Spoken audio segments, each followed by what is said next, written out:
ကြဝေးရင်ပြင်ပြောက်ပါစေရှင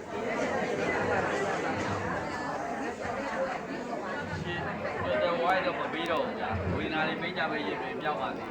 ခန္ဓာပါလေခန္ဓာပါကျမ်းမာပါစေခန္ဓာဝေဒနာတွေကင်းစင်ပြောက်သွားရင်ကျမ်းမာတာပါသွားပြီ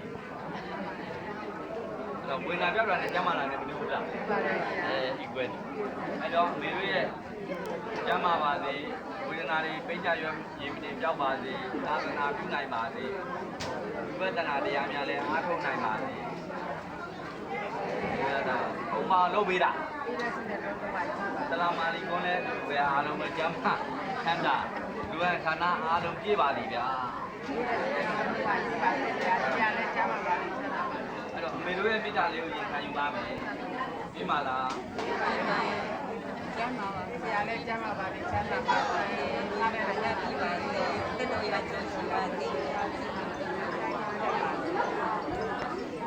ကောင်းသမီးကောင်းရမေတို့မေတ္တာကိုဒီသားလေးကခံယူပြီးလက်အုပ်လေးတွေချတာပါဘုန်းကြီးတွေတို့ကောင်းမနိုင်ပါဘူးကြောက်ဖို့လေးညောင်းနေကြပါ